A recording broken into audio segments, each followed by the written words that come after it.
Começou, então.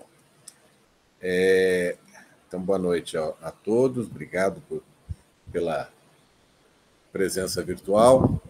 Nós vamos retomar os webinars do CEIBERO, depois de um certo intervalo, com a fala, a conferência, enfim, da professora Thais, a expansão do ensino régio na América Portuguesa no século XVIII, centralização e singularidades. Para quem está chegando agora, não conhece, a professora Thais é a líder do CEIBERO, junto com o professor Antônio César. Ela é professora titular aposentada de História da Educação na Universidade Federal de Minas Gerais e professora permanente do Programa de Pós-Graduação em Educação na mesma instituição. Graduou-se em História na UFMG, mestrado na UFMG e doutorado na USP, com pós-doutorado na UF e na Universidade de Lisboa. Tem experiência nas áreas de educação e de história, com ênfase em História da Educação, e orienta trabalhos sobre a história da educação no período colonial brasileiro e latino-americano. É pesquisadora do Centro de Pesquisa em História da Educação da UFMG, na qual desenvolve pesquisa sobre educação e práticas educativas do período colonial, e, como eu disse, ela é líder do grupo de pesquisa CEIBERO, Cultura e Educação nos Impérios Ibéricos, que a gente participa e está retornando as atividades esse ano, virtuais, no ano passado presenciais, na Universidade Federal de São João del Rei, com o nosso colóquio bienal, que o ano que vem provavelmente se repetirá, né, e provavelmente em Belo Horizonte, então onde a gente sabe até agora, né? Acabou de chegar a Kelly aí, então eu vou passar a palavra para a Thais, vou desligar meu microfone, e aí você me avisa, Thais, quando quiser que eu desça o PDF ali. Ok. Então, boa noite a todos, é um prazer que nós possamos voltar com as nossas atividades remotas, que nós começamos durante a pandemia, né? Foi uma estratégia utilizada para manter as atividades do grupo durante o período da pandemia, e foi uma experiência bastante bem sucedida, né? Sempre coordenada pelo Cláudio, e vários pesquisadores convidados de fora e de dentro do grupo já participaram, e é um prazer para mim também poder falar um pouco sobre resultados mais recentes das minhas pesquisas. Eu vou entrar direto, então, no tema. Eu vou ler a maior parte para eu não ficar perdida e usar mais tempo do que o necessário, e de tempos em tempos eu peço ao Cláudio para passar, são poucos slides apenas para orientar essa apresentação, né? Então, o título é A Expansão do Ensino Régio na América Portuguesa, no século XVIII, Centralização e Singularidades. A ideia básica é... Aí você pode passar, Cláudio, o primeiro.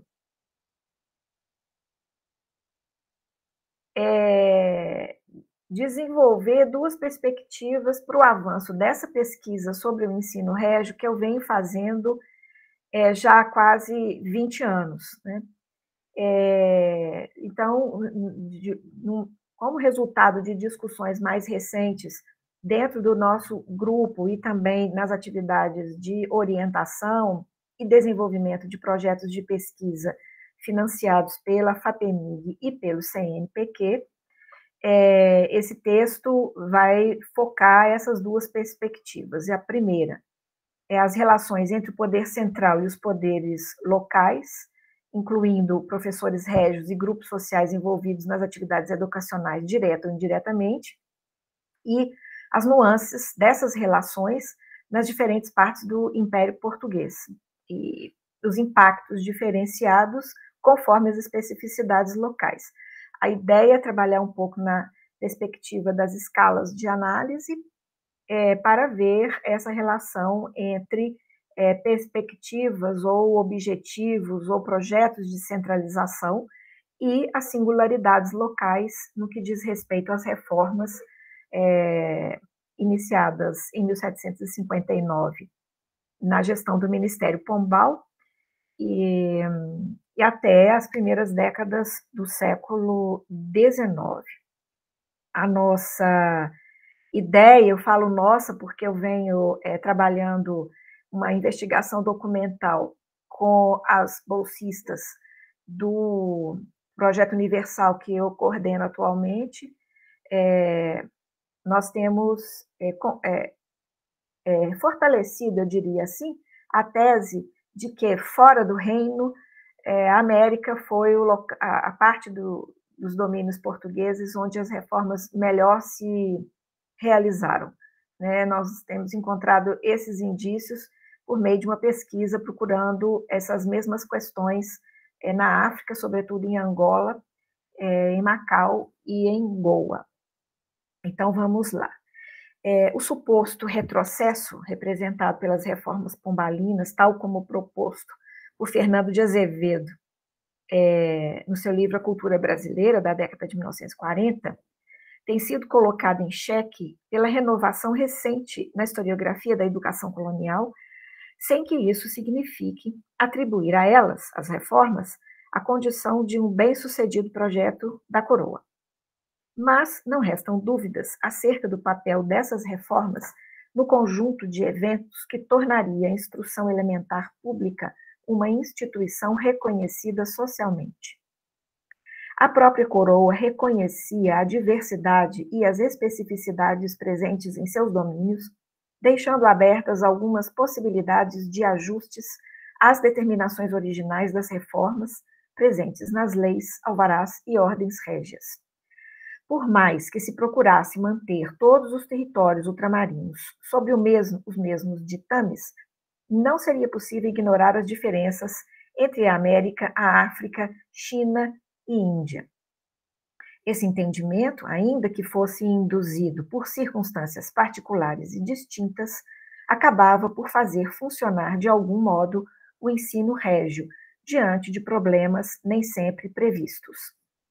Essas questões nos instigam a elaborar uma abordagem da história das reformas pombalinas da educação que considere, como eu acabei de falar aqui, por um lado, as relações entre o poder central e os poderes locais, incluindo os professores régios e os grupos sociais envolvidos nas atividades educacionais, direta ou indiretamente, e, por outro lado, numa perspectiva comparada, mas também conectada, dar a devida atenção às nuances daquelas relações nas diferentes partes do Império Português, bem como os variados impactos provocados pelas reformas conforme as especificidades locais.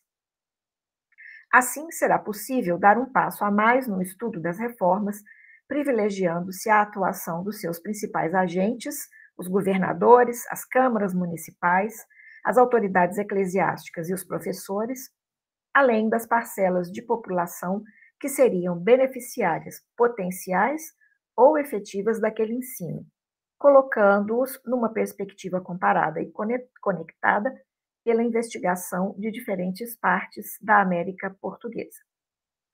Nesta apresentação, pretende-se analisar o processo de expansão do ensino régio na América Portuguesa, destacando a atuação dos governadores e suas relações com o poder central, respondendo conforme as especificidades de cada capitania aos esforços de centralização e uniformização da coroa. O objetivo é reunir elementos para uma análise comparada e contribuir para a compreensão dos processos iniciais de implantação do ensino público no Brasil, com destaque para o confronto entre as ações administrativas do poder central e as experiências vividas no cotidiano do gerenciamento do ensino público no período colonial. A disponibilidade de documentos produzidos por essas instâncias permite uma análise comparada conforme as conjunturas específicas de cada capitania e, mesmo internamente, as particularidades das diferentes povoações, vilas e arraiais. Os resultados até aqui alcançados com as pesquisas realizadas nos últimos anos corroboram a hipótese sobre o jogo do confronto e da negociação, indicando que a relação monolítica entre Portugal e seus domínios poderia nem mesmo ser pretendida pela própria coroa em muitas situações relativas ao estabelecimento e funcionamento do ensino régio.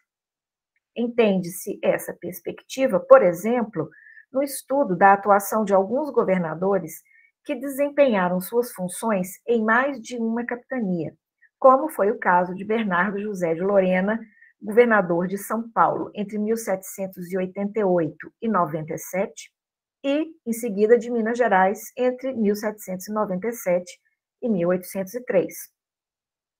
Ordenar e controlar o ensino régio foram algumas de suas evidentes preocupações na administração de duas capitanias com características distintas, o que favorece o estudo comparado de suas ações, trazendo à luz elementos importantes para a compreensão de um processo longe de ser homogêneo e previsível.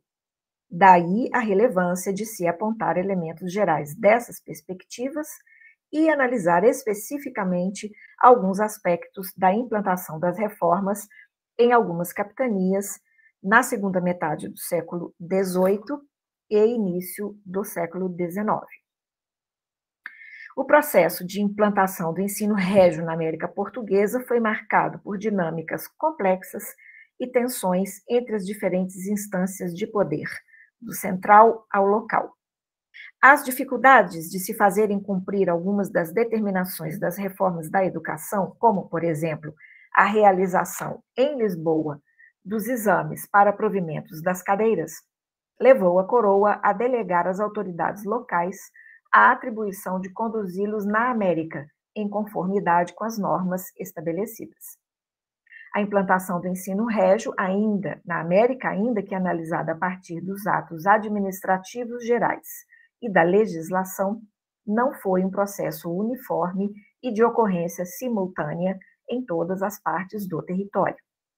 Em algumas capitanias, como Minas Gerais e Mato Grosso, por exemplo, as primeiras aulas régias começaram a ser registradas já passados muitos anos do início das reformas, ao contrário do que ocorreu com capitanias litorâneas, como o Pernambuco e a Bahia. Desde o início, a administração central já considerava as condições locais para instruir seus agentes sobre como aplicar as normas estabelecidas pelas leis. A questão dos ordenados dos professores régios, por exemplo, foi um dos primeiros elementos em que as diferenças foram lembradas, ainda que isso também estivesse relacionado com alguma dificuldade da coroa em criar um sistema unificado para todo o império.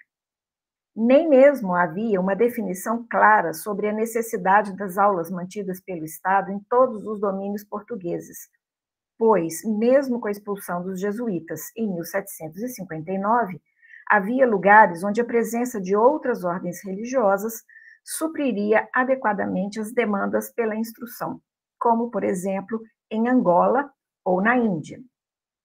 Ô, Cláudio, passa um aí para eu ver se já está na hora. Ah, não, tá ok, pode deixar aí mesmo.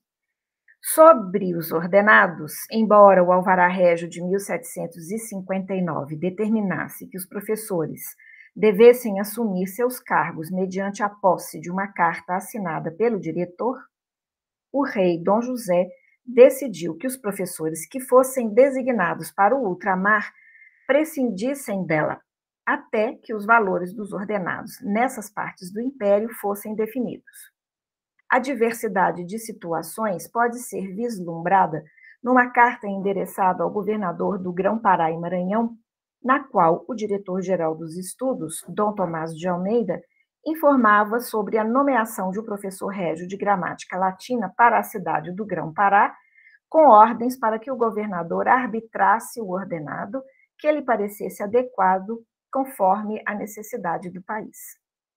Para orientar essa definição, o diretor-geral informava o governador sobre os valores pagos em outras partes, como Lisboa, Coimbra, Porto e Pernambuco.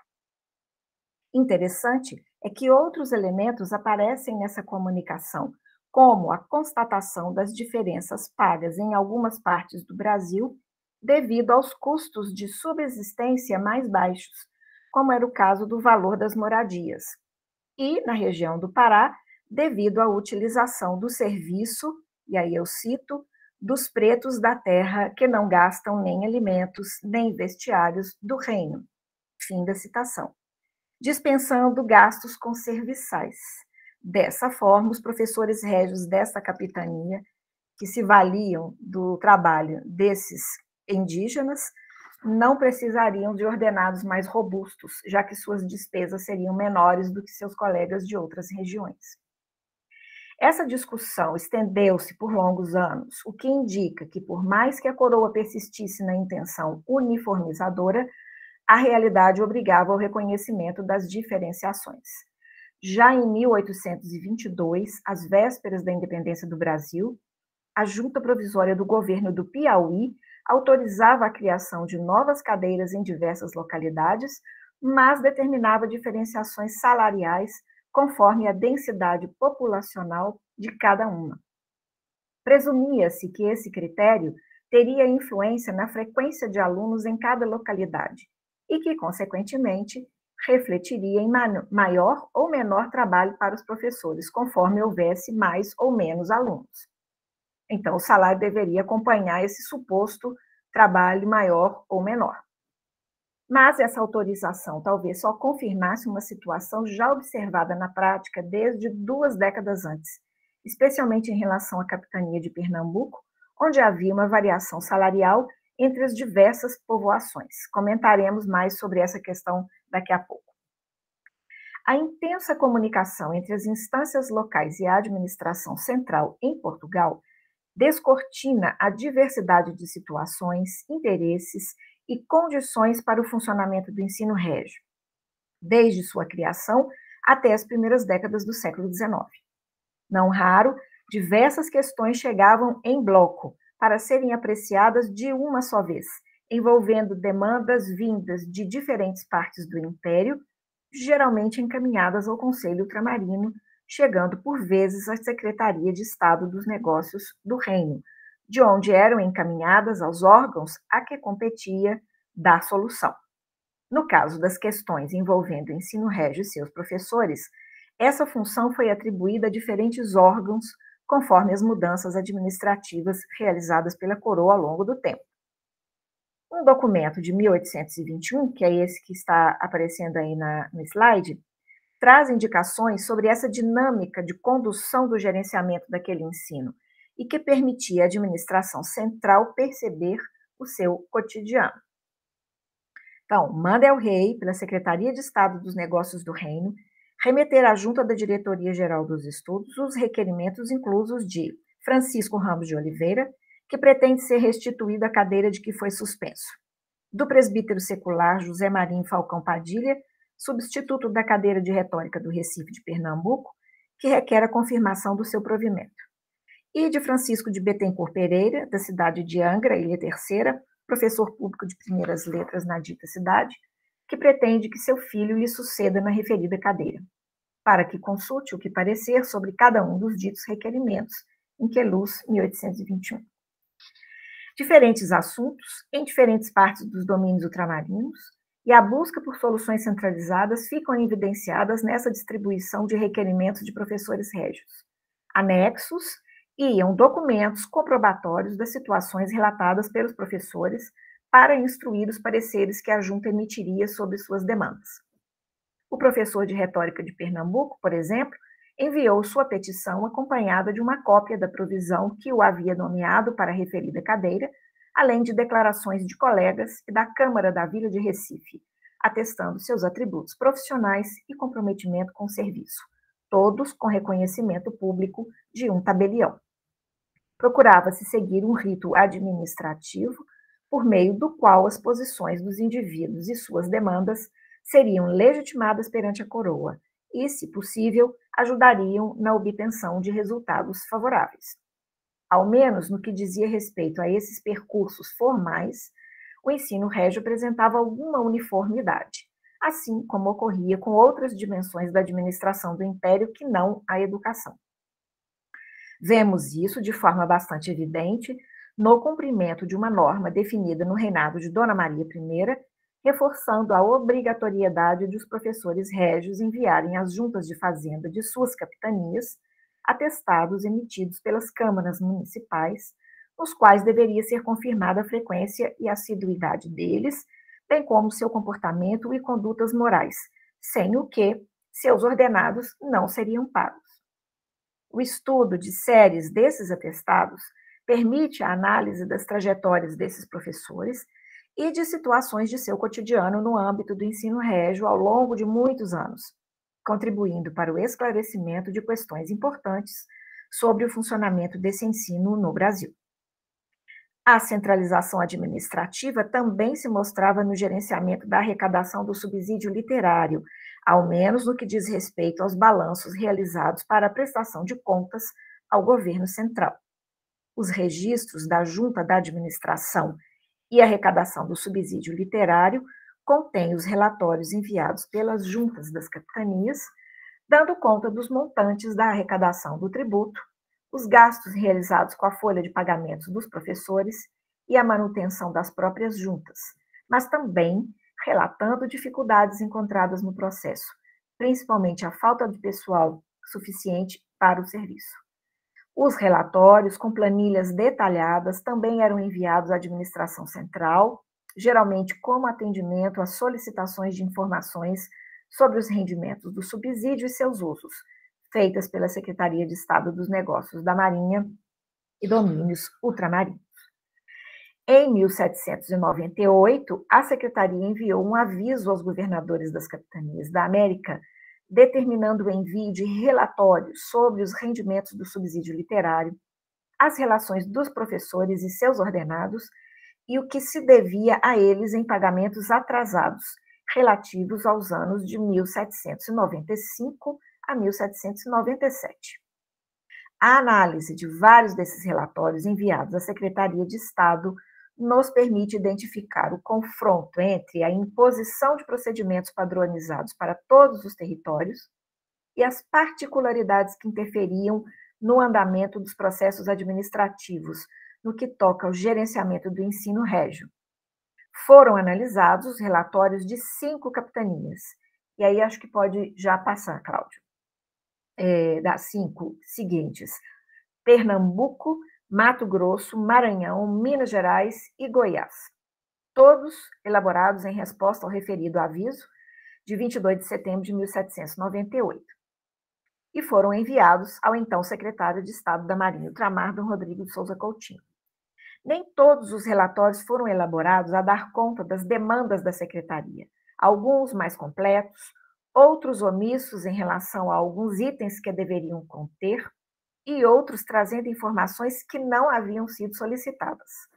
Ainda assim, é possível analisá-los em comparação, identificando questões que interessam para uma perspectiva que busque confrontar as intenções uniformizadoras e de controle da coroa e as experiências e problemas distintos de cada parte da América Portuguesa. Um dos aspectos a chamar a atenção é quanto aos valores pagos aos professores régios conforme a cadeira que ocupavam. Sabemos que nos primeiros anos das reformas, sobretudo entre 1759 e 72, houve dificuldades no estabelecimento de valores únicos para cada cadeira, principalmente devido à constatação das diferenças observadas nas atividades econômicas e seus rendimentos e no custo de vida de cada região, conforme eu já comentei antes. Problemas no gerenciamento dessa questão, inclusive devido às queixas dos professores sobre as diferenças dos ordenados pagos para as mesmas cadeiras, levaram à fixação dos valores, ainda que aparentemente de forma não compulsória. A hierarquização entre as cadeiras não se dava apenas pelo fato de estarem divididas entre as chamadas escolas maiores e menores, com relação ao nível do ensino, mas também pelos ordenados diferenciados. No momento da elaboração dos relatórios em questão, esses valores já estavam melhor definidos, isso foi em 1798, embora algumas situações peculiares possam ser observadas conforme demonstra aqui na tabela. Não sei se vai dar para enxergar, mas eu vou narrando a tabela, descrevendo a tabela aqui para vocês verem um pouco melhor. Então, na primeira coluna, nós temos a cadeira conforme as capitanias, né, Pernambuco, Mato Grosso, Maranhão, Minas Gerais e Goiás. E lá em cima nós temos as cadeiras, a de filosofia, geometria, retórica, gramática latina, primeiras letras e grego. Os ordenados pagos, segundo o relatório dos governadores dessas capitanias, enviados em 1798, e as diferenciações no caso de haver dentro da mesma capitania. É o caso principalmente da capitania do Pernambuco, e aí eu vou falar um pouquinho, comentar um pouquinho sobre essas diferenças, né? Era o que se esperava, os salários mais altos eram dos professores de filosofia, retórica e grego, e gramática latina, e os mais baixos dos professores de primeiras letras.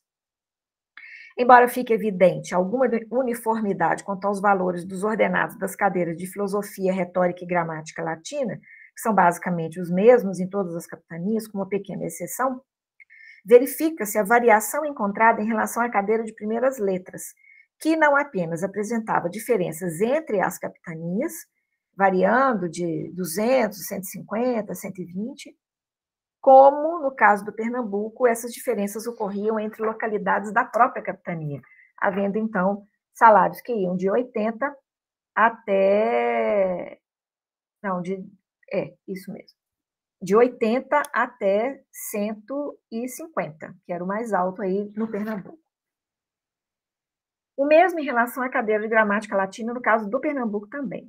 Nas áreas urbanas mais importantes, como Recife e Olinda, os valores dos ordenados das duas cadeiras eram os mesmos praticados no restante da América Portuguesa, mas apresentavam uma gradação conforme se tratavam de localidades menores e mais afastadas daqueles centros.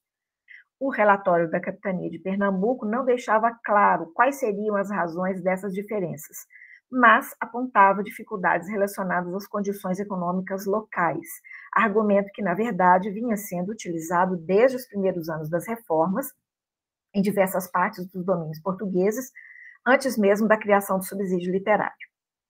Os valores mais usualmente pagos aos professores régios, principalmente de gramática latina, filosofia, primeiras letras e retórica, não estavam muito distantes dos que eram pagos aos ocupantes de outros cargos na administração colonial, como, por exemplo, escrivães ou juízes de fora, que recebiam, em média, entre 300 mil e 400 mil réis por ano.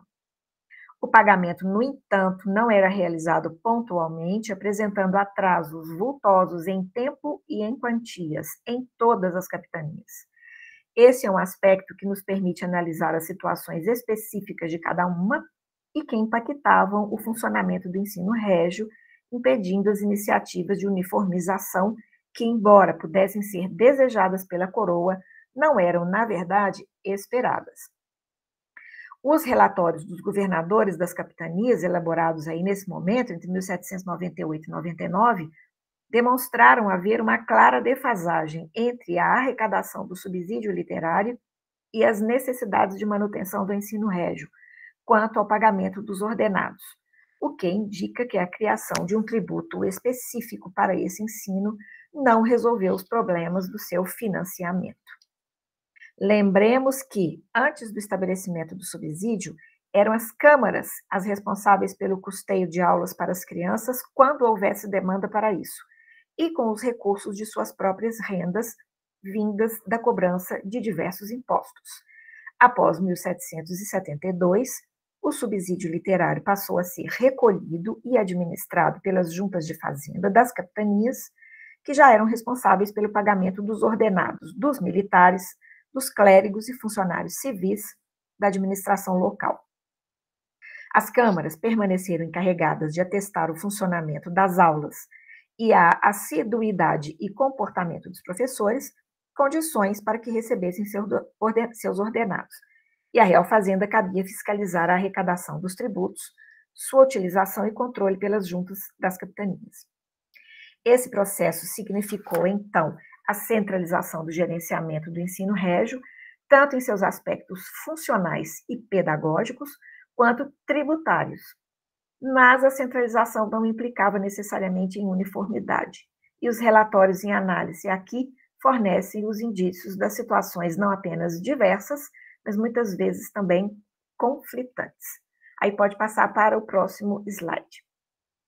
O desequilíbrio entre os montantes da arrecadação do subsídio literário e os valores a serem pagos aos professores régios é o ponto comum entre todas as capitanias analisadas, mas são distintas as explicações dadas pelos governadores para a situação, e elas variam conforme as condições locais, como eu tentei expressar aqui por meio dessa segunda tabela. A diferença entre os rendimentos dos subsídios ordenados a serem pagos pelos professores, considerando essas 5 capitanias que eu estou analisando aqui, né? Então, nós temos aí na tabela as capitanias, os anos, né, de apresentação desses relatórios. Aqui se referiam os dados para esse relatório que foi feito em 1799, e os valores do rendimento do subsídio, que é a primeira linha, e o que seria devido aos professores na segunda linha. E na terceira linha, o número de professores atuantes naquela capitania no momento desse relatório. Então, a gente pode observar aí que em todas elas a arrecadação é sempre menor do que o montante a ser pago aos professores. Em algumas a diferença era maior, em algumas a diferença era menor. No Pernambuco, aí eu volto a ele, a principal questão apontada pela junta governativa da capitania para essa diferença entre a arrecadação e o devido de ordenados foi a grave seca, que teria acometido os sertões e arrasado os rebanhos, com consequências diretas por vários anos na arrecadação do subsídio, que incidia sobre as carnes. Situação diversa era vivida no momento da produção desse relatório na capitania do Mato Grosso. Não que a arrecadação fosse suficiente, já que mantinha a tendência de ser menor do que os montantes devidos aos professores, mas era prejudicada a arrecadação, segundo o governador Caetano Pinto de Miranda Montenegro, por 2 fatores. Primeiro, o fracasso em conseguir arrematantes para a cobrança do subsídio literário, e segundo, o baixo preço das carnes, que acabava por diminuir o valor do tributo incidido sobre elas. Tentando melhorar a arrecadação, esse governador do Mato Grosso propunha aumentar o imposto, argumentando que, pelo baixo preço das carnes na Vila de Cuiabá e no Julgado de São Pedro del Rei, a medida não oneraria o consumo, quer dizer, o produto não ficaria muito mais caro para a população. O governador pediu o aval de seus superiores para agir, e aí eu peço o outro slide onde aparece o argumento desse governador. Se este meu arbítrio por fazer levantar o preço de um gênero da primeira necessidade não for contrário às paternais providências de Sua Alteza Real, queira Vossa Excelência encaminhá-lo à augusta presença do mesmo Senhor para determinar-me o que for mais conforme ao ensino público de tão longínqua e ignorante mocidade desta colônia. Não se pode deixar de notar ainda a referência nessa última observação do governador, pontuando a distância e talvez algum esquecimento das autoridades centrais para com a sua capitania. E por distância não se quer dizer apenas o que separava o Mato Grosso da capital, Rio de Janeiro, ou mesmo de Lisboa, sede do Império. O governador lembrava também as distâncias consideráveis entre as povoações no interior da capitania, dificultando a arrecadação dos tributos e a instalação das aulas régias, aspectos demonstrados pelos parcos montantes arrecadados para o subsídio literário e pelo número diminuto de professores ativos no momento da elaboração do relatório. Aí pode voltar lá na tabela anterior, Cláudio. Ela sumiu aí. Apenas um professor de gramática latina na capital, Vila Bela, e 2 na Vila de Cuiabá, sendo um de filosofia e outro de gramática latina. Aí, né, na terceira linha, que a gente tem a quantidade, vejam lá que o Mato Grosso só tinha 3 professores durante esse período de 3 anos a que se referia o relatório. Contrasta com outras, como, por exemplo, Pernambuco, que tinha 60, ou Minas Gerais, com 47. Na capitania do Maranhão, algumas irregularidades foram identificadas pelo Real Erário, que notificou a Junta da Fazenda da capitania. Segundo essa notificação, deixava-se de cobrar o tributo em muitas localidades, especialmente na cidade de Oeiras, capital do Piauí. Não se considerava uma parte dos bois abatidos, e não estendia a cobrança pelas carnes secas que circulavam no comércio, sabendo-se ser grande o seu consumo na região. E, finalmente, a cobrança reduzida sobre a aguardente. Todas essas irregularidades afetavam os rendimentos do subsídio e eram apontados pelo Real Erário como causas do déficit e dos atrasos nos pagamentos dos professores régios. Para que esse problema fosse sanado provisoriamente, mandava que fossem transferidos recursos do cofre das rendas reais para o cofre do subsídio, a fim de se pagarem os ordenados dos professores em seus devidos tempos. Chama a atenção o fato de os rendimentos do subsídio no Maranhão não serem muito inferiores aos valores devidos aos professores régios, se comparados às outras capitanias, principalmente Minas Gerais e Goiás, como se vê aí na tabela. O relatório do governador Diogo de Souza, do Maranhão, informava apenas 5 professores régios atuantes na capitania em 1799, sendo 4 na cidade do Maranhão, Filosofia, Retórica, Primeiras Letras, e 2 de Gramática Latina, e 1 de Gramática Latina na Vila de Alcântara. Os valores dos ordenados das cadeiras dos estudos maiores eram mais elevados, o que contribuía para onerar a folha de pagamentos em relação aos montantes disponíveis no cofre do subsídio. Essa notificação sobre as irregularidades foi enviada ao Maranhão quase ao mesmo tempo em que o aviso que determinava a realização do relatório do governador, deixa eu reler de novo. Essa notificação sobre as irregularidades foi enviada ao Maranhão quase ao mesmo tempo em que o aviso que determinava a realização do relatório do governador Diogo de Souza foi enviado à Secretaria de Estado, datado de 2 de março de 1799. Sem as respostas, ele não respondeu aos questionamentos acerca das irregularidades. Essas, na verdade, já haviam sido denunciadas alguns meses antes em uma carta do professor régio de retórica da cidade do Maranhão, o padre José da Rocha Luiz, na qual ele se queixava das dificuldades para o recebimento de seus ordenados e fazia denúncias sobre a malversação dos recursos do subsídio literário pelos responsáveis por sua arrecadação e distribuição. Além de pontuar algumas das irregularidades que foram questionadas pelo próprio Real Erário, o professor também denunciava o favorecimento pelo escrivão da junta da capitania a alguns professores mais próximos a ele, deixando de pagar os ordenados a outros. Não são raros os relatos de irregularidades que envolviam não apenas falhas nos processos de arrecadação dos tributos, mas também práticas personalistas, que resultavam em favorecimentos pessoais no interior de redes de sociabilidades locais, em prejuízo de outras pessoas e do próprio erário. O relatório enviado pelo governador da capitania de Minas Gerais, Bernardo José de Lorena, apresenta particularidades que dificultam um pouco o exercício comparativo, por isso que eu coloquei ali em vermelho Minas Gerais, e por isso que não há ali os valores da arrecadação relativos aos anos de 1795 a 97. E por quê?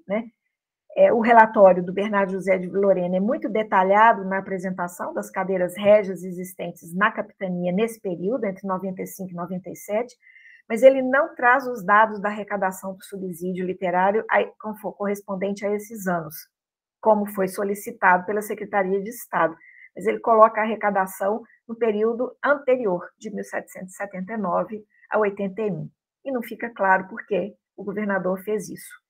Em carta que ele enviou ao secretário de Estado no ano seguinte, em 1800, o governador estimava a arrecadação em 4,8 milhões, valor muito próximo, portanto, do apurado anualmente nos anos indicados no relatório. Então, ele faz uma projeção. Além da constatação de que, assim como em outras capitanias, a folha de pagamentos dos professores régios superava o imposto recolhido para essa finalidade, cabe atentar para as observações feitas pelo governador Lorena sobre as particularidades da movimentação dos recursos e sua avaliação sobre como otimizar a utilização deles. Ele indica os gastos, os devidos aos ordenados dos professores, conforme a tabela demonstra, 10 contos de 250 mil réis, mas estima a arrecadação em 4 contos de 800 mil réis. Então, uma diferença bastante significativa.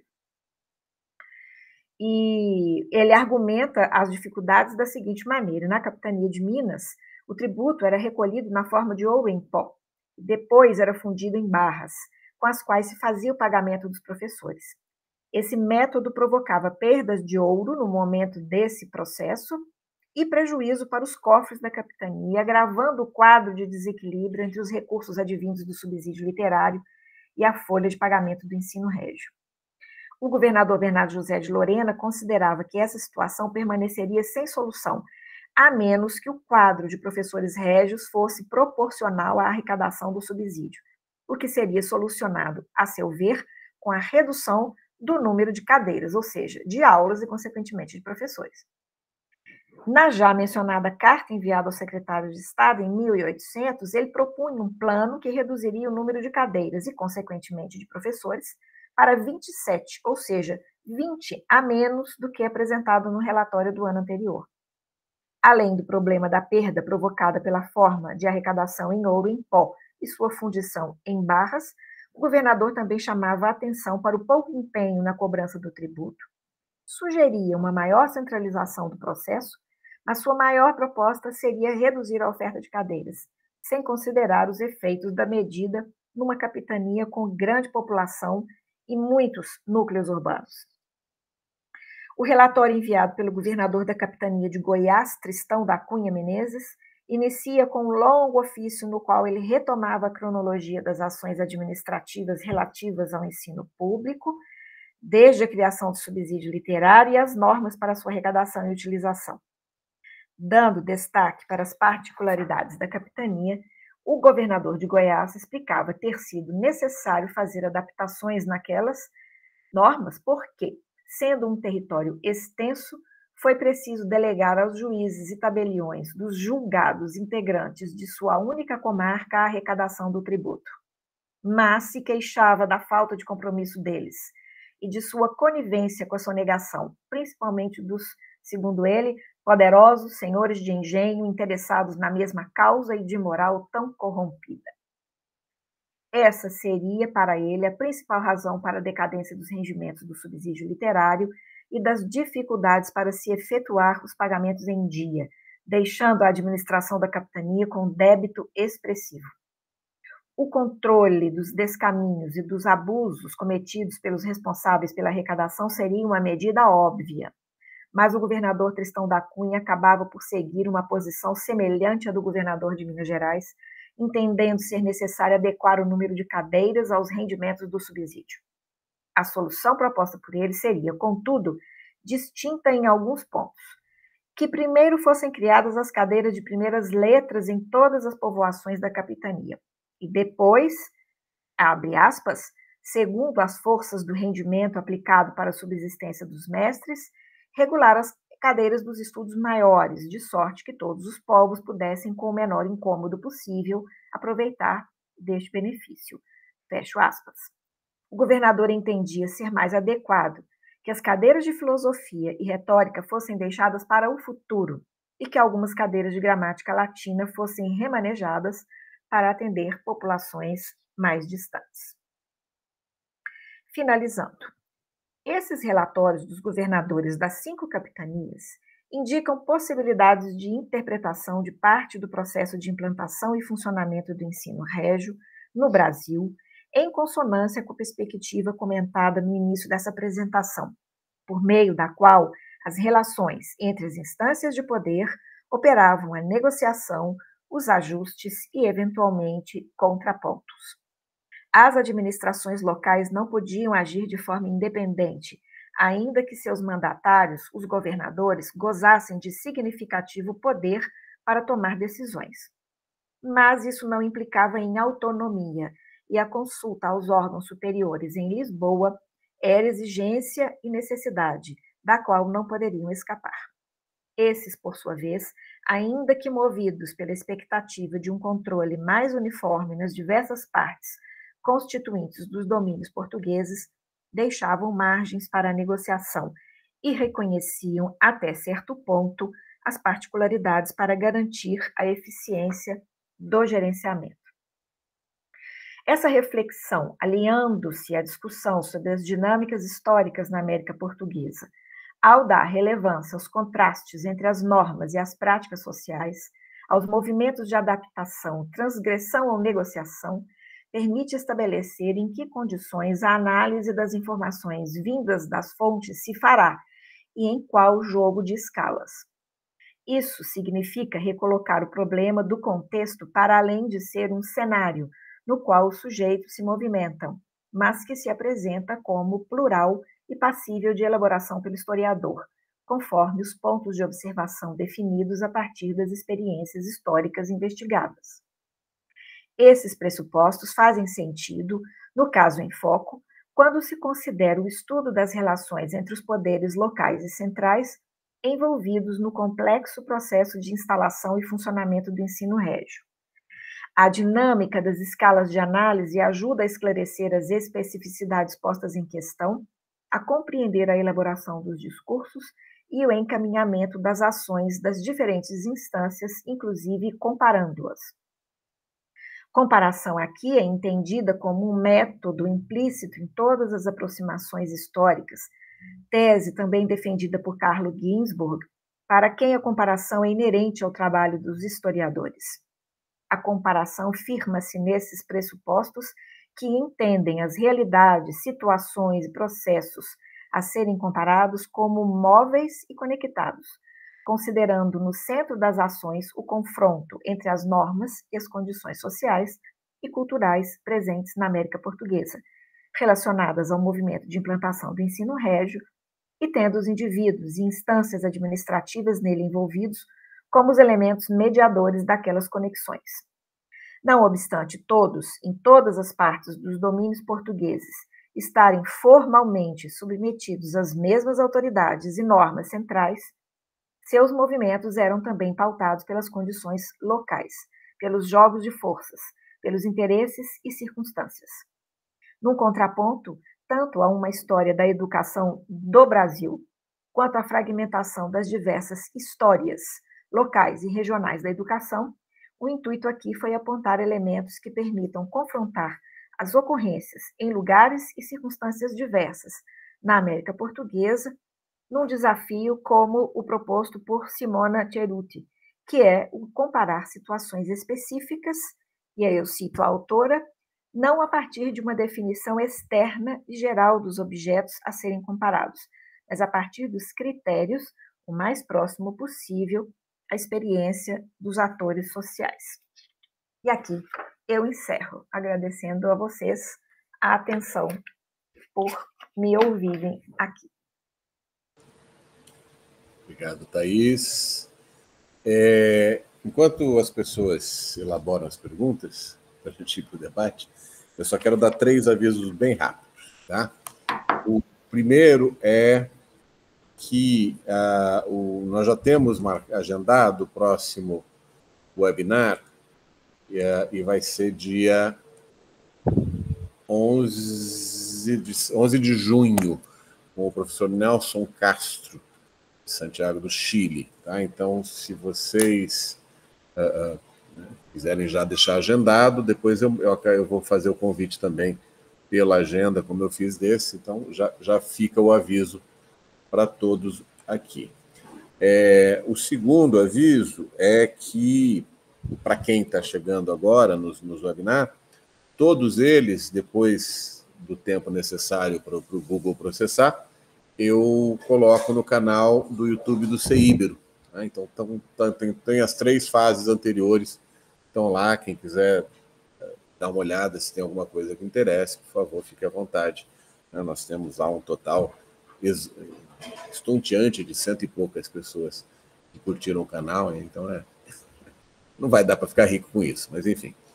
O último aviso é para quem dos ouvintes que precisar de certificado, deixa no chat que vão ser 4 eventos esse ano, 2 por semestre. Ao final do 4º webinar, eu redijo, monto um certificado com horas para quem precisa disso, principalmente alunos de graduação precisam muito disso, né? Quem quer que queira, só me avisa ali no chat, isso fica salvo e no fim do ano eu monto o certificado. Certo? Já tem fila aqui, espera lá. Alguém levantou a mão? Não. Mas tem várias. O Álvaro pede desculpas, a Jane, muito interessante, perfeito resultado, parabéns.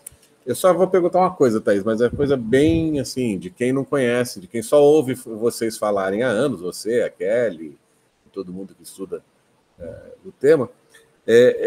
Comparativamente falando, quantos outros professores régios tinha no Brasil? Você não cita o Rio de Janeiro, você não cita São Paulo, né? Acho que são as duas capitanias que estão faltando. Tinha muito mais, não tinha nenhum. Né? E se você tem alguma comparação disso com o resto do Império, principalmente com a África e com Goa, você conhece alguma coisa? Tá. Então, a gente pode responder? Pode. Não, essa é a primeira, depois eu... Tá. A gente está fazendo o levantamento, né, nessa apresentação, na verdade, eu utilizei uma parte de... Está falhando, Thaís. Está falhando? Voltou ao normal. Melhorou? Melhorou. Tá. Então, essa apresentação de hoje, ela é uma parte de um artigo que foi publicado na Cadernos de História da Educação, da UFO, e, como eu mostrei, eu analisei os relatórios dessas 5 capitanias. Mas existem outros relatórios, mas fora esses relatórios, já tem alguns dados que foram levantados, não só por mim e por alguns dos meus alunos, mas também por outros pesquisadores, assim, em tempos passados, né? Curioso é que até o início dos anos 2000, várias pessoas estavam perseguindo o estudo do ensino régio no século XVIII, início do XIX, e depois pararam. Então, a gente tem dados para o Rio de Janeiro, tem dados para São Paulo, para o Pernambuco, Bahia, muito pouco, a não ser esses documentos que chegaram por via desses relatórios. Minas Gerais, são dados bem robustos. Deixa eu ver aqui. Mato Grosso, apesar de ter entrado nessa dinâmica do ensino régio um pouco mais tarde, também a capitania foi criada, né, posteriormente, também teve um dinamismo um pouco maior, se comparado a outras partes. Ainda não temos, eu imagino que existam, mas a gente ainda não levantou, por exemplo, para o norte, principalmente para o Pará, pouca coisa. E o sul fica na situação de dependência de São Paulo até uma certa época, né, porque o que abrange o sul, o atual sul, região sul do Brasil, estava ainda vinculado, uma parte dele, à capitania de São Paulo, e para isso a gente tem os dados de quem fez pesquisa para São Paulo. Eu não sei te dizer assim, quantos professores régios teríamos para o Brasil. Para Minas Gerais, a gente chegou a estimar, no período todo, né, que vai desde das reformas até aproximadamente 1820 e poucos, até um pouquinho depois da independência, mais de 200, né, atuando nesse período todo aí, não simultaneamente, é óbvio, mas aparecendo ocasionalmente ou, às vezes, intercaladamente. Para São Paulo, eu também não me lembro o número aqui, mas também foi muito significativo. O Pernambuco seria uma capitania que também vivenciou esse ensino régio, não de uma maneira muito uniforme, mas na soma do todo o período, com uma presença significativa de professores régios, mas esse é um levantamento que a gente ainda está fazendo. O que complica o levantamento quantitativo são as discrepâncias encontradas entre os documentos do mesmo período. Então, nem sempre os relatórios, por exemplo, dos governadores, batem com as fontes da Real Fazenda, que era quem pagava os ordenados, né? Então, eu muitas vezes confio um pouco mais nos dados da Real Fazenda do que nos relatórios dos governadores. Então, essas discrepâncias, elas acontecem e a gente tem que limpar um pouco o ambiente para poder chegar a um número expressivo. Então, eu não tenho um número ainda, a gente não tem um número para a América Portuguesa toda, nesse período que eu tenho analisado, entre 1700, principalmente 70 e 1828, 29, por aí. E por que eu vou até esse momento, não obstante já seja o Brasil independente? Porque o sistema de aulas régias só vai ser extinto formalmente em 1834 com o ato adicional, né? E aí começamos a investigar como isso teria acontecido nas outras partes do Império, né? Essa que tem sido o esforço feito com a ajuda das duas bolsistas aí do projeto, a Yasmin e a Beatriz, mas que não está resultando naquilo que a gente imaginava, né? No caso de Angola, por exemplo, claramente houve uma expectativa de que da parte da própria coroa, de que o ensino régio se instalasse e se expandisse em Angola, mas isso não aconteceu, nós não conseguimos encontrar dados suficientes. E todas as indicações nos dão a seguinte situação: não era tão importante assim a implantação do ensino régio em Angola. O que havia de investimento ou interesse em educação do tipo escolar estava nas mãos das ordens religiosas. E isso aparentemente satisfazia, dadas as condições de Angola. Por exemplo, a fragmentação dos poderes locais, das lideranças locais que brigavam entre si, né, e a coroa portuguesa tinha uma certa dificuldade de adentrar determinadas partes do território para além das áreas litorâneas onde eles se estabeleceram. O caso de Moçambique parece mais ou menos parecido. Para Macau, nós tínhamos também uma expectativa interessante, porque havia uma indicação de nomeação de professores, chegamos a encontrar, né, que foram de Lisboa para Macau, na China, mas ali também parece não ter prosperado, e por isso que o argumento né, a tese que a gente tem pensado é que a forte presença de ordens religiosas para além da Companhia de Jesus e também as condições culturais locais foram impedimentos para a expansão do ensino régio nessas localidades, né, no caso de Macau. Aí nós ainda estamos começando a investigar as fontes relativas à Goa, mas as fontes mais importantes que, do meu ponto de vista, ajudariam a perceber isso não estão disponíveis online. Então, dependem de pesquisa presencial em Portugal, né? E na primeira oportunidade vamos tentar isso. Por associação assim, analógica entre aquilo que a gente encontra para o Brasil no Arquivo Ultramarino e o que poderíamos encontrar em relação à África e Ásia, foi muito pouca coisa apareceu até agora. Mas a força de uma educação, ainda que restrita do ponto de vista populacional, nas mãos das ordens religiosas, na África e na Ásia, é muito evidente. Aqui no Brasil ela também vai acontecer, ela vai acontecer principalmente nas regiões litorâneas, né, no Pernambuco, na Bahia, no Rio de Janeiro, no Pará, mas não impediu, né, como parece ser o caso dos outros domínios portugueses, não impediu a expansão do ensino régio. E isso tudo só vai reforçar uma hipótese que eu venho construindo, acho que quase durante esse tempo inteiro de 20 anos de pesquisa nesse tema, que prosperou, tirando o Rio de Janeiro, que era a capital e muito populosa, prosperou mais na capitania de Minas Gerais do que em outras capitanias, porque as ordens religiosas não se instalaram aqui. Então, eu acho que esse argumento tem ficado cada vez mais fortalecido à medida em que eu faço esse exercício de comparação, né, para entender em que condições esse ensino régio se implantou em outras partes, e essa evidência parece cada vez mais evidente. Porque eu fiquei pensando o quanto isso não teria alguma relação com aquela ênfase dada mais para o final do século por os luso-brasileiros na Universidade de Coimbra e depois agindo como naturalistas a serviço da coroa, né? Quer dizer, o quanto o ensino aqui não foi usado até como uma estratégia de cooptação ou de formação de quadros administrativos para o Império, e que não aconteceria em outras partes do Império. Né? Eu acho que sim. Há parâmetro de comparação ou não. Pelo que eu tenho encontrado, eu acho que isso é uma hipótese bem plausível. Porque está me parecendo, que mesmo a gente discutia com a equipe lá do projeto, que me parece que é aí que talvez nós possamos chegar, né?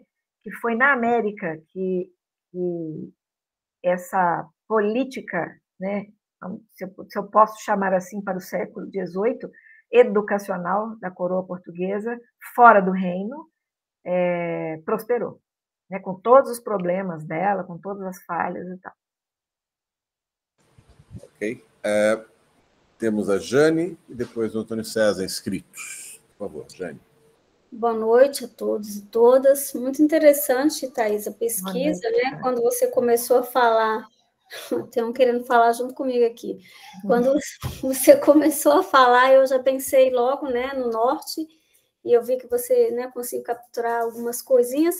E o que eu achei interessante, assim, eu lembrei desse trabalho aqui, que é uma referência que a gente tem aqui de um trabalho de uma professora que era da, não sei se vocês estão vendo de frente ou se estão vendo espelhado, chama Educação na Amazônia Colonial, Contribuição à História da Educação Brasileira. Eu achei interessante porque esse trabalho, o que ela faz? Ela divide, né, a educação na Amazônia Colonial em 3 períodos, e um período seria o período do regimento do diretório, que seria o período das aulas régias. Só que esse período, ele acaba também sendo dividido a partir de 1798, quando ela diz o nome que é período de regimento provisional, por causa de uma legislação que veio mudar isso, né? Então, eu achei bem interessante esse imbróglio que deve ter sido aqui, essas aulas régias aqui também no norte, e acho que acho que tem muita coisa ainda para cavucar aí, né? E aí eu queria que você falasse só mais um pouquinho com relação a esses relatórios, as suas fontes, do ponto de vista também do perfil da formação desses professores régios. Você consegue capturar alguma coisa ali de quem eram, do perfil né, de formação, de quem... dá ainda, já tem alguns elementos para fazer esse tipo de comparação, esse tipo de levantamento, sobre essa parte dessa formação desses professores, de quem eram eles nesse ponto? Tá. Esse perfil é muito variado. É claro que eu conheço mais a situação da capitania de Minas Gerais, né? Mas é um perfil muito diversificado mesmo. Porque havia, assim, eu já construí essa estatística para o caso da capitania de Minas, uma predominância de sacerdotes, né, de padres seculares. Aqui, pelo menos, como não pôde, as ordens não puderam se instalar, a predominância, né, de religiosos aqui era do secular. Mas Álvaro também, que está aqui nos ouvindo, parece que também tem alguns dados interessantes sobre isso, a respeito, inclusive, de sacerdotes de ordens religiosas que vieram para cá, mas tem essa clara predominância, né? Principalmente na cadeira de gramática latina. Mesmo das cadeiras de primeiras letras, essas são as 2 principais, né? Um número expressivo de sacerdotes. Mas me chama a atenção, e é uma coisa que eu ainda não aprofundei para tentar entender por quê, de pessoas com patentes militares, né? De professores com patentes militares, principalmente alferes e tenentes, né? Tem hora que parece que na nomenclatura militar, alferes e tenente é a mesma coisa, mas tem hora que parece que não, que eles se diferenciam. Mas, de toda forma, essas patentes mais baixas, há um número expressivo deles também atuando como professores de primeiras letras, o que é bastante curioso, né? E outros que não é possível determinar em termos de formação ou de vínculo com outras atividades. O que nós sabemos é que não havia pré-requisitos do ponto de vista de formação específica, né? Então, por exemplo, para ser um professor de gramática do latim, não era necessário ser um padre. A hipótese que temos é que o mais comum era isso pela formação sacerdotal recebida em seminário, que dava a eles algum conhecimento de latim que outras pessoas não teriam, salvo se fossem pessoas com alguma passagem pela universidade. Um ou outro professor régio tinha essa formação universitária, completa ou não. O que era exigido era apenas a capacidade de demonstrar perante uma banca julgadora que ele conhecia os elementos básicos da língua latina, ou da língua portuguesa, se fosse ser um professor das primeiras letras. Então, quanto à formação, como um pré-requisito, não havia. Mas há essas ocorrências de formações, às vezes, acadêmicas ou escolares, como ter passado por seminário, ou, às vezes, mesmo ter passado pela Universidade de Coimbra, mas não era um pré-requisito. E essas outras, eu não sei se formações ou ocupações, ou inserções profissionais, como é o caso, por exemplo, dos militares, sobretudo na cadeira da das primeiras letras, né?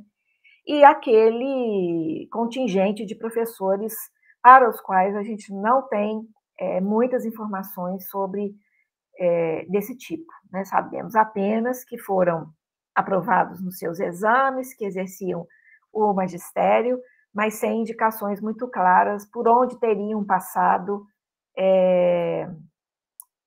que os habilitasse, né, em termos de conhecimentos dos rudimentos da língua ou da gramática do latim para ensinar. Mas algumas ocupações, o que é certo é, né, pessoas com conhecimento de leitura e de escrita, isso daí é o óbvio. Mas com passagens também por outras funções, né, como, por exemplo, escrivão da Câmara, né, ou escrivão da Junta da Fazenda, algumas ocupações dessa natureza que exigiam a habilidade da escrita, da leitura, e isso, então, acabava sendo aproveitado como uma habilidade a mais para a concorrência ao cargo de professor régio, né, para o qual era necessário fazer um concurso, ser examinado numa prova para ser nomeado como tal. Então, é bastante variado, mas o que mais tem nos chamado a atenção e que cabe ainda uma pesquisa é em relação a esses militares, né? Porque a lei ela exigia exclusividade no exercício dessa função, né? Uma vez nomeados professores régios, eles não poderiam fazer outra coisa, mas é lógico que eles faziam, inclusive porque, como não recebiam os ordenados, eles tinham que sobreviver. Então, e temos, por exemplo, situações pessoais bastante peculiares, como ser sacerdote e, ao mesmo tempo, vir de uma família abastada.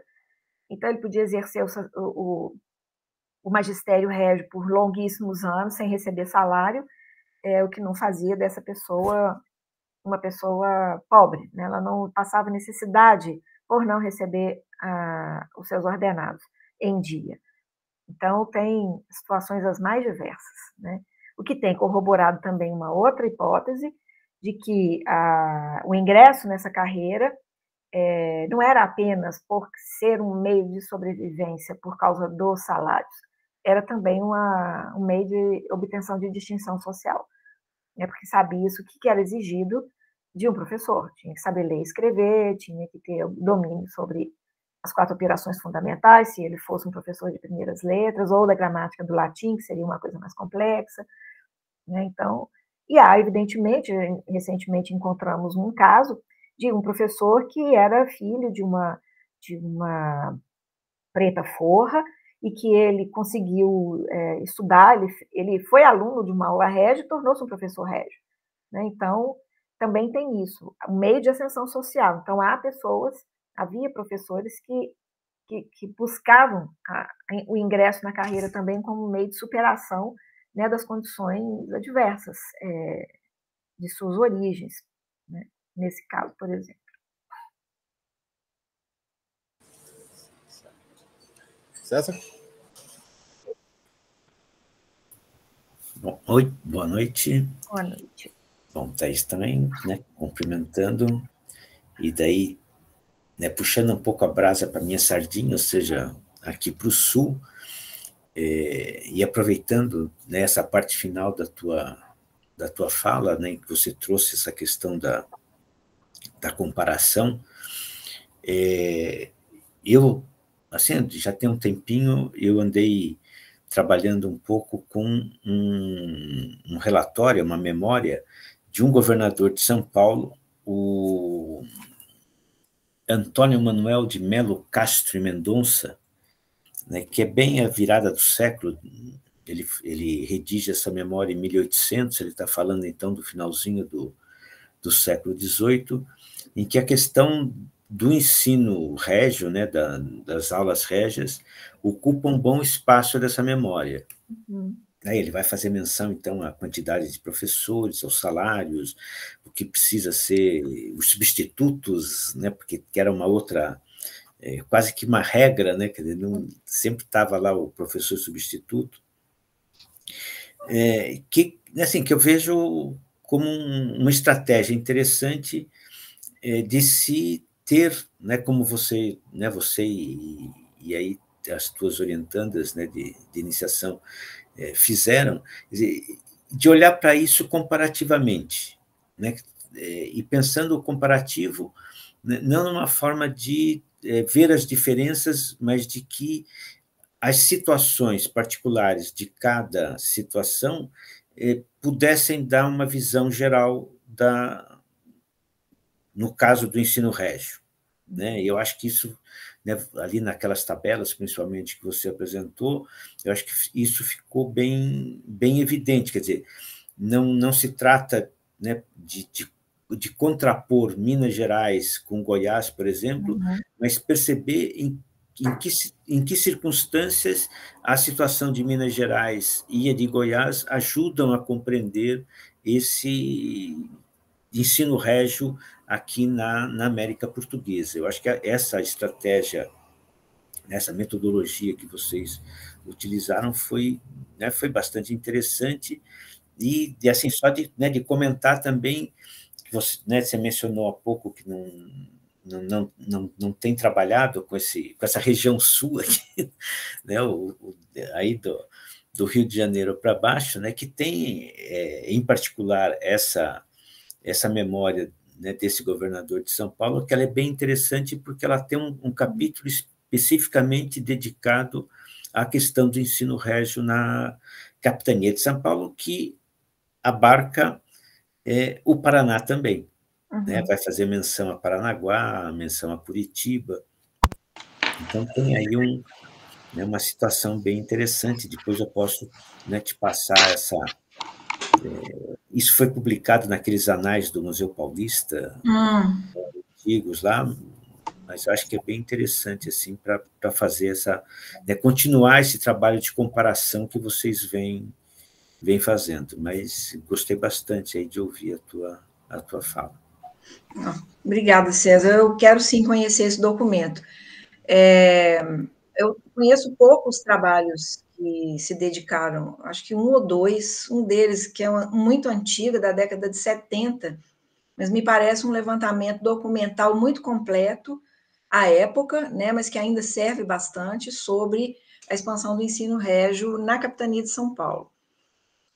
Inclusive, me ajudou muito a fazer o rastreamento documental lá, quando eu comecei há muitos anos atrás, né, há 20 anos atrás, por me orientar pelos mesmos tipos de fontes, porque era muito difícil, de cara, assim, identificar essa documentação com os parâmetros de pesquisa que a história da educação escolar tinha até então, né? Então, foi meio que começar muito do zero. E essa discussão sobre subsídio literário, ela ajuda demais a entender toda essa movimentação e essas especificidades, né? E quem está se aprofundando muito nisso é a Cristiane Moraes, lá de São João del Rei. Há muitos anos que ela vem pesquisando o subsídio literário, e eu acho que o trabalho dela também ajuda muito a pensar isso, nessa relação importante entre essas situações relacionadas às atividades econômicas e de cada parte do território, e a correlação disso com a expansão do ensino, né? Porque a gente ainda tem dúvida se esse era o objetivo inicial da coroa, de vincular de uma maneira tão forte a cobrança do subsídio literário à expansão das aulas régias, né? Nos dá a impressão, às vezes, que não era essa intenção assim tão poderosa, mas acontece que da maneira como as populações, principalmente aquelas que eram representadas pelos poderes locais, as câmaras, entenderam essa vinculação, né? Tornou-se inevitável para a coroa considerar essa correlação entre a cobrança do subsídio e a criação de aulas, porque era uma reivindicação, né? É interessante a gente falar isso num tempo em que não havia democracia, mas era uma reivindicação muitas vezes atendida, né, pela coroa, a de que o que a gente também vem falando sobre isso há algum tempo, pagamos o tributo, precisamos da aula, né? Então, a nosso ver, e de outros autores, né, que já discutiram um pouco isso, não era uma uma previsão feita pela coroa que acontecesse dessa maneira. Então, mecanicamente, aqui se paga, aqui tem um professor, ali se paga, ali tem um professor. Não era uma distribuição assim tão mecânica, mas foi assim que a população entendeu, por causa do seu próprio incômodo em pagar esse tributo, né? Então, no andar da carruagem, essas duas coisas acabaram fortemente vinculadas. Então, esses estudos também que a Cristiane vem fazendo são importantes para a gente ter essa visão. Mas falta ainda, né? Explorar mais o extremo norte e também ver como isso acontece no sul, né? Mas chegamos lá, porque é muita coisa, né? E pouca gente para fazer. Né? Aqui dentro de Minas, na região aqui, a gente ainda não tinha explorado. Tinha um orientando meu que ia fazer, mas ele, infelizmente, né, teve que abandonar a tarefa, então ficamos ainda com alguns vácuos aqui dentro mesmo da própria capitania. Então, vamos seguindo. Kelly. Ei, gente, boa noite aí. Peço desculpa aí pelo atraso, mas eu estava vindo para a faculdade, aí por isso que eu me atrasei. Então, primeiro eu quero parabenizar a Thaís pela exposição. Obrigada, Kelly. Pelo que eu assisti, estava bem interessante. E aí, Thaís, na verdade, eu tenho uma pergunta bem pontual, mas antes de fazer a pergunta, eu fiquei pensando em duas questões, né? Quando você estava respondendo a Jane, sobre a respeito dos perfis, eu tenho namorado um pouco sobre esse tema, assim, como perspectiva de futuro, né? Em tentar pensar um pouco nos professores particulares. Uhum. Né? E aí, uma das questões que, a partir de algumas leituras que eu tenho feito, inclusive para tentar pensar nesses indivíduos que viam buscar se tornar professores régios, era também que um dos elementos era que depois eles poderiam utilizar essa função, essa carreira, para também conseguir algum tipo de mercê régia. Então, para pedir acesso, por exemplo, a uma ordem, a Ordem de Cristo, por exemplo. Então, estou pensando no caso que você citou dos padres que pertenciam a famílias abastadas, esse também seria mais um elemento, caso fosse pedir, por exemplo, a comenda, né? Então, tentando complementar aí a questão, né?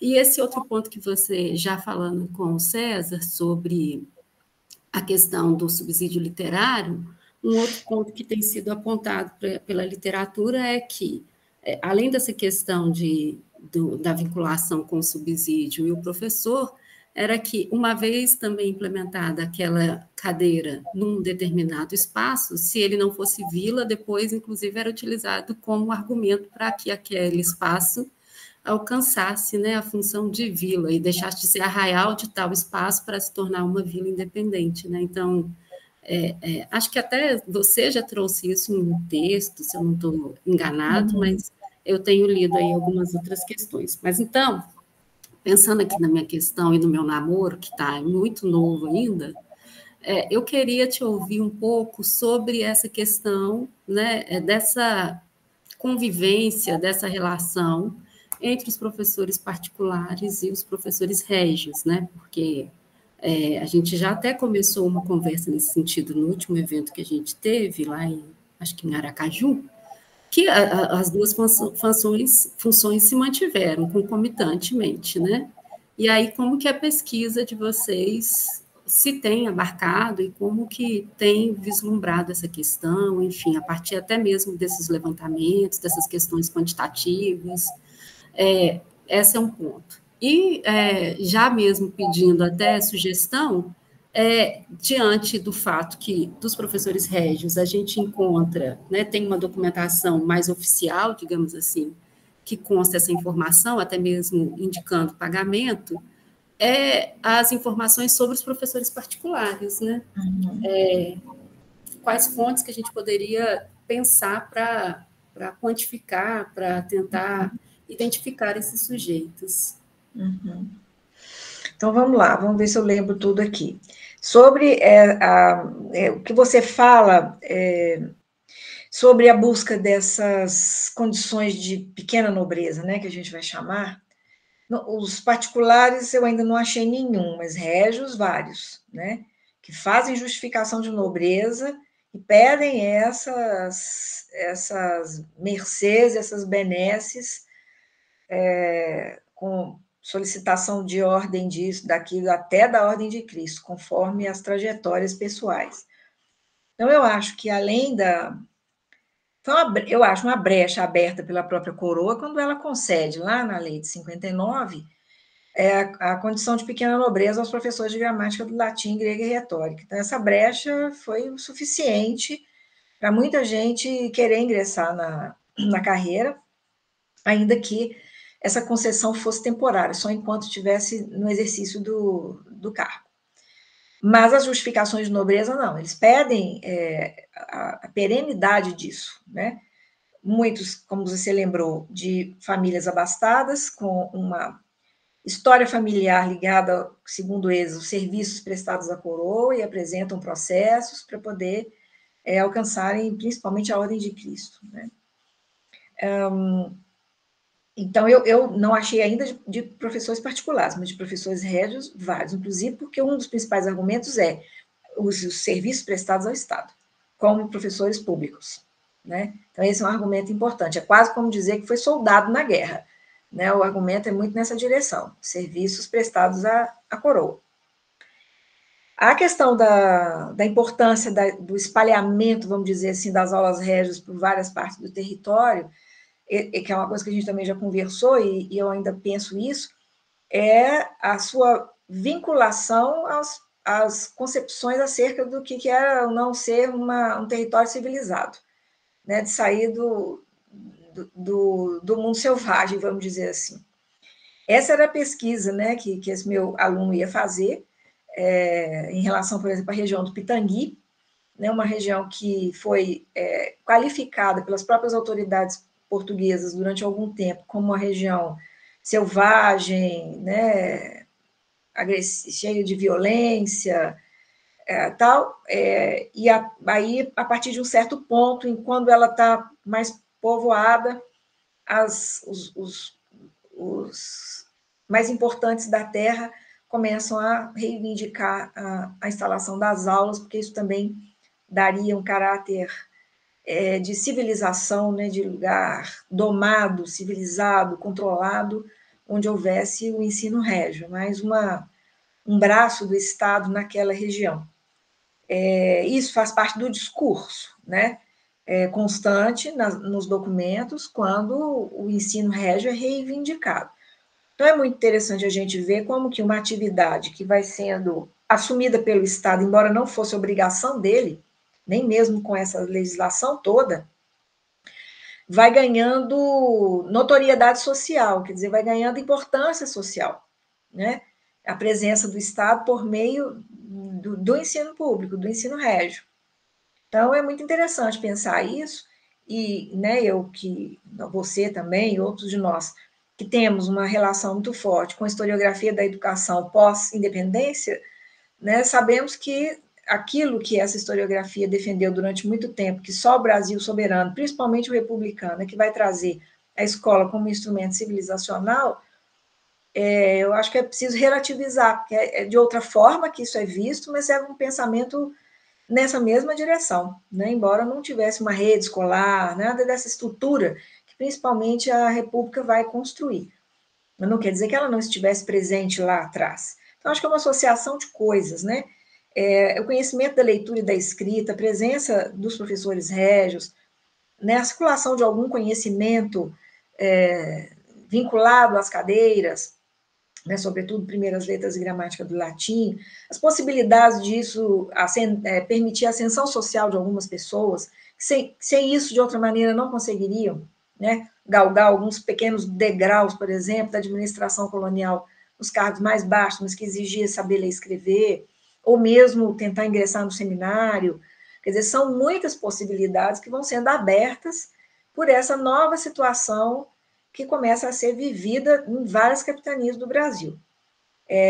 No caso das Minas, a relação entre os particulares e os públicos, né, os régios, eu acho que dá-se dentro daquela mesma questão que eu apontei antes, a inexistência das ordens religiosas e suas escolas na capitania de Minas. Então, quando chega o ensino régio, a população que tinha condição, né, mais ou menos, de pagar professores particulares, já estava fazendo isso desde o início do século XVIII. Né? Então, foi a chegada de mais uma possibilidade para a educação das crianças, a educação de tipo escolar das crianças, né? Num quadro de já, né, costume, já familiaridade com a prática de pagar mestres particulares, né?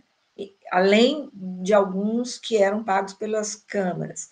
É por isso que a gente vê que, mesmo após a implantação do ensino régio, a existência de aulas régias nas principais vilas da capitania de Minas, continua havendo uma presença muito forte dos professores particulares junto às famílias mais abastadas, principalmente, né?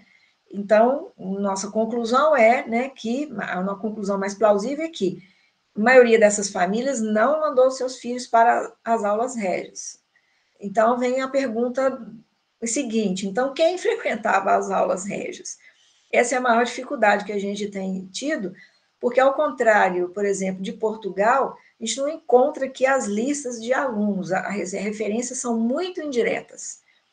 Né? Acho que foi isso que eu comentei lá em Aracaju, o único conjunto de documentos assim, que me deu certeza de que eram alunos de aulas régias são os registros dos alunos cadetes do Regimento de Cavalaria, que, por outros motivos, foram registrados pelos seus professores régios. Né? Aí eu sei quem são esses meninos, inclusive é interessante porque são, em geral, filhos de militares, que estavam também no Regimento de Cavalaria de Minas. Então, são os únicos. Já os particulares, qual é a fonte principal? São os inventários. Até agora eu não vi nenhuma melhor do que eles, né, para identificar os professores particulares, porque é ali nos inventários que eles aparecem como credores, né, dos pais falecidos desses meninos, e às vezes indicam o período em que ensinaram, para quem ensinaram, o que ensinaram e quanto recebiam para isso. Então, porque, embora os professores particulares também fossem obrigados a serem examinados perante as autoridades para terem a licença de ensino, eu achei uma ou outra menção a um exame feito por professor particular. Né? Eu não sei nem se isso estava sendo feito de maneira sistemática por aqui, ou se era o que a gente chama de hoje de economia informal. Né? Eles continuavam sendo contratados pelas famílias, davam aula lá na fazenda, lá na vila, no arraial, ninguém se importava, ninguém ficava vigiando. Em Portugal, não, a gente acha muito documento ou denúncia ou cobrança desses particulares que estavam ensinando sem licença prévia. Então, mas para cá, até agora, eu, pelo menos, não vi nada. Né? Mas não significa que não possamos identificá-los. É até muito fácil. Quase todo inventário que a gente pega vai ter alguém, né, cobrando aula, se no caso desse falecido houve filhos órfãos que devessem, né, para quem era devido contas. Então, é uma ótima fonte. Até agora tem sido bem sucedida aí com os que estão se debruçando sobre isso. Agora, eu acho interessante reforçar isso, né? A ideia de que o ensino régio, e talvez por isso mesmo aqui no Brasil ele tenha sido mais bem sucedido do que em outras partes dos domínios portugueses, porque ele trazia essa aura de civilização, essa aura de refinamento, essa aura de importância, principalmente para as elites locais. Então, eu acho que é uma coisa que vale a pena ser investigada mais a fundo também.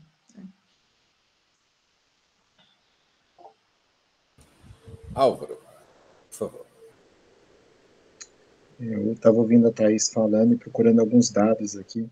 Eu me lembro de uma lista nominativa do início do século XIX, que trazia uma relação de alunos no método mútuo, mas eu não me lembro se o professor era régio ou não, sabe? Então, estava procurando aqui essa referência, porque as listas nominativas, por vezes, serve como uma entrada para a identificação dos professores particulares também.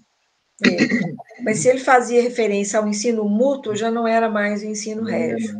Quer dizer, podia até ser ainda no finalzinho dele, porque a lei de 1827, a lei complementar, né, a lei do Império de 1827, foi a primeira a definir algumas características do ensino da instrução pública primária, e definiu que o método seria o método mútuo.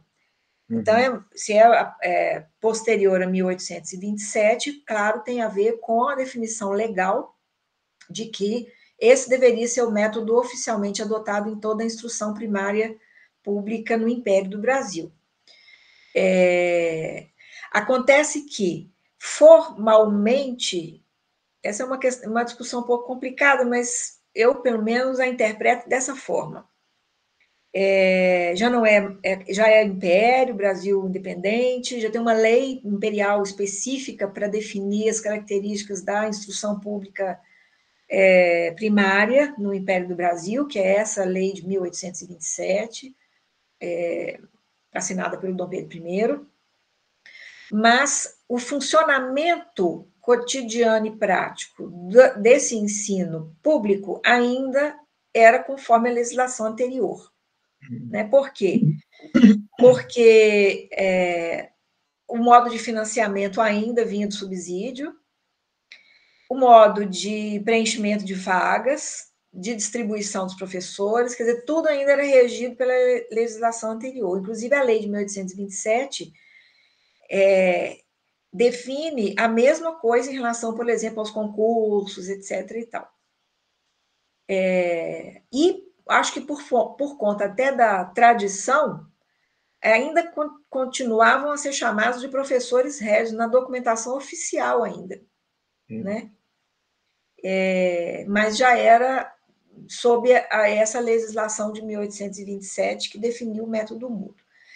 Eu forçaria o argumento de que muitos professores que nesses anos 1820, início dos 1830, estavam atuando como professores do Império do Brasil, eram ainda remanescentes dos concursos realizados no século XVIII, no finalzinho do XVIII ou iníciozinho do XIX, quando o Brasil ainda não era independente. Então, eles entraram na carreira como professores régios mesmo, e terminam com o resto dos professores régios já no Império. Né? Então, é uma fonte importante, as listas nominativas, o pessoal que trabalha com o século XIX, né, com o Império, usa muito lista nominativa para poder fazer a caracterização do corpo discente, né, dos alunos, né, quanto à origem social, étnica, localização geográfica e tal. Mas para o período anterior a essa legislação imperial, a gente não consegue encontrar. Né? Thais, me permite também mais um comentário? Primeiro, pedir desculpa pelo meu atraso, eu estou desde as 6h30 em sala de aula, imagina. Então já são, sei lá, já tenho mais de 12 horas. 20 para as 9, nossa, peço desculpa, as coisas andam meio agitadas em função aí o César indica as listas nominativas do século XVIII, Existem algumas, né? E algumas assim de 1810, enfim. No iníciozinho. Isso, possibilita ali a gente identificar alguns professores, depois ir atrás dos inventários, né? Mas a questão é a seguinte, na verdade eu teria duas questões. A primeira é relativo a essa relação norma e prática. Porque a gente normalmente pressupõe que a norma ela é estabelecida pelo Estado, né? E que a norma não necessariamente tem somente esse viés, somente pelo Estado que a norma se estabelece.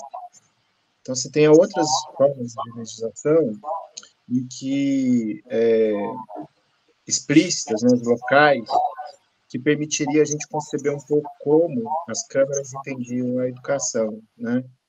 Eu acho que é um caminho interessante assim, de se seguir. Eu acho que você tem mais informação que eu sobre isso. Uma outra perspectiva é a compreensão de normas que se estabelece através de um direito costumeiro, né? E daí, nesse sentido, a gente poderia pensar a prática em contraposição não a norma, mas a normas, né? Então, as práticas são plurais, assim como as normas são plurais, né? Então, essas dualidades que a gente pode estabelecer entre normas e práticas, e se formos um pouco mais rigorosos, né? Existem aí as normas, existem as leis, né? Existem os alvarás, né? Existem uma série de instrumentos que são reguladores, né? Que tem, por vezes, um caráter mais normativo, outro, por vezes, um caráter mais legislativo, né? Então, tem umas especificidades aí que a gente poderia explorar. Eu digo isso, mas eu confesso que não fiz isso, né? Digo sobre essas possibilidades, né? Uma outra questão diz respeito aos professores particulares aqui de Mariana, que alguma parte deles eram padres, né? Eram religiosos. Alguns desses religiosos eram professores régios e outros, parte desses religiosos eram professores particulares. E que se encaixa bem naquela lógica que você apresentou, assim, de uma formação, né? Eles tinham a formação em latim, normalmente eles atuavam na filosofia ou na gramática, né? Mas existe um aspecto que o Tiago, que está trabalhando no Seminário de Mariana, tem me trazido, que, não obstante em Minas Gerais não houvesse as ordens regulares, existiam padres, e esses padres, por vezes, eram formados em colégios de ordens religiosas, e traziam também essa instrução no momento da educação, né? No momento que ele for atuar como professor. Um dos casos que a gente pode destacar é o Seminário de Mariana, né? Que o Dom Frei Manuel da Cruz queria muito, desejava muito que o Malagrida viesse participar, ser o reitor do seminário, né? O Malagrida que era um jesuíta, né? Então, ainda que as ordens regulares não se estabelecessem oficialmente, existia uma influência dessas ordens forte que acho que a gente precisaria pensar um pouco mais, assim, né? Então, eu queria que você comentasse um pouco sobre essas considerações, assim. Só um pouquinho, Thaís, eu desliguei o teu microfone, que estava dando eco, tá? Peço desculpas, é que estava dando eco no Álvaro, eu não quis interromper ele, aí eu desliguei o teu microfone, você precisa ligar ele de novo, só você vir. De novo. Então, obrigada, Álvaro. Muito interessante essa sua provocação sobre a ideia de um direito costumeiro. Eu nunca parei para pensar nisso, né? Porque eu tenho pensado na maneira como alguns dessas instâncias, tanto de poder local, no caso das câmaras, quanto os próprios professores lidavam com essa norma, que vem, nesse caso, do Estado, né? Que é ele quem legisla sobre isso, mas nunca pensei nessa possibilidade de um direito costumeiro. Seria interessante pensar nessa perspectiva.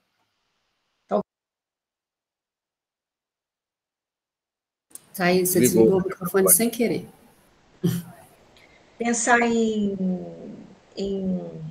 regiões, comparar mesmo regiões diferentes, né, ou dentro da mesma capitania ou entre capitanias, em como há uma força maior ou menor de práticas, né, de costumes, que poderiam confrontar mais ou menos essa norma vinda, né, do Estado. Eu nunca parei para pensar sobre isso, mas eu acho que é uma questão interessante. O que a gente vê na documentação, claro, né, uma documentação que é produzida no âmbito dessas instâncias governativas, é a exteriorização da disposição em obedecer a norma, né?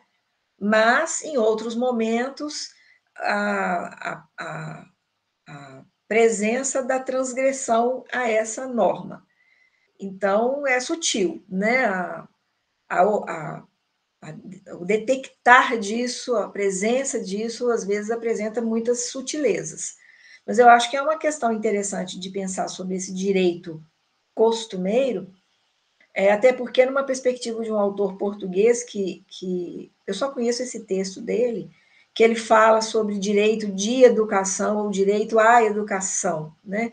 Então, ele fala que até uma certa época, principalmente aí até o século XVIII, a ideia que se tinha era o direito de educar, e não o direito à educação. Então, que a partir do momento em que o Estado começa a se impor como um agente de educação, essa concepção começa a transitar para aquilo que nós conhecemos hoje como direito à educação. Mas precisou do Estado entrar e, aos poucos, ele ir se tornando não apenas uma instância que torna-se um agente de educação, mas, aos poucos, ele vai se tornando um monopolizador dessa mesma educação. E aí, então, a concepção de um direito à educação vai sobrepujar o direito de educação. E o que seria o direito de educação? Por exemplo, o direito das famílias educarem os seus filhos da maneira como elas quiserem. Então, talvez aí a gente pudesse pensar nisso que você está chamando de direito costumeiro, mas nesse sentido, né? Então, esse é um argumento, por exemplo, que alguns colegas da história da educação trazem para explicar por que quando o Estado começa a tentar impor a obrigatoriedade escolar, a maioria da população é contra, né? Porque estava sendo infringido um direito da família, né, de escolher o tipo de educação que ela quer dar seus filhos. Então, é interessante pensar sobre isso nessa perspectiva. Em relação aos professores particulares, essa presença forte dos sacerdotes, né, dos religiosos regulares ou seculares, eu acho que a sua fala me faz pensar na necessidade da gente, como eu mostrei para o Pernambuco, por exemplo, que havia diferenças dentro da própria capitania, acho que em todas elas a gente talvez encontrasse isso, porque Mariana é um caso à parte, né? Mariana tem um seminário desde 1750, não é isso, a data? É uma presença muito forte da igreja, né? Um bispado.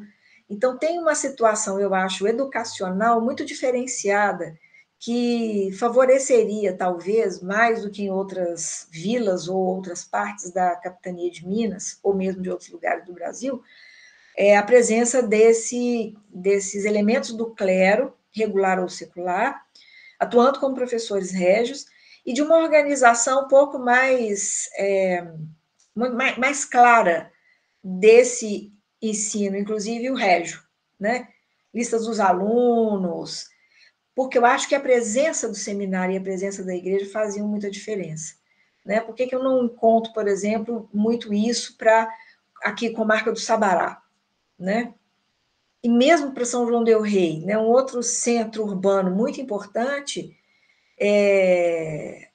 tem indicações, mas não tão precisas, talvez, como encontra para Mariana.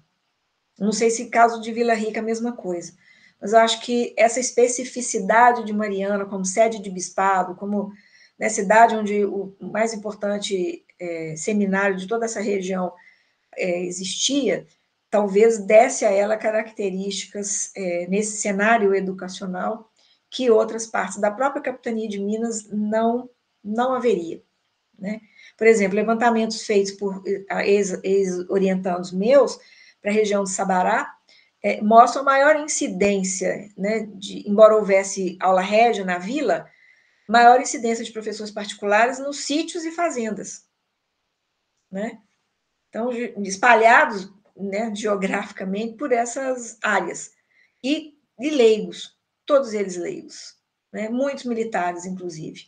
Então, acho que esse exercício comparativo pode ser desdobrado em várias outras coisas aí, essas suas observações são bem bacanas para pensar nisso. Obrigada. Ok. Bom, dado o adiantado da hora, o cansaço do Álvaro, e não haver mais ninguém pedindo a palavra, eu vou parar a gravação. Agradeço imensamente a Thaís. Eu que agradeço a todos vocês, mais uma vez, esse encontro bacana. Nos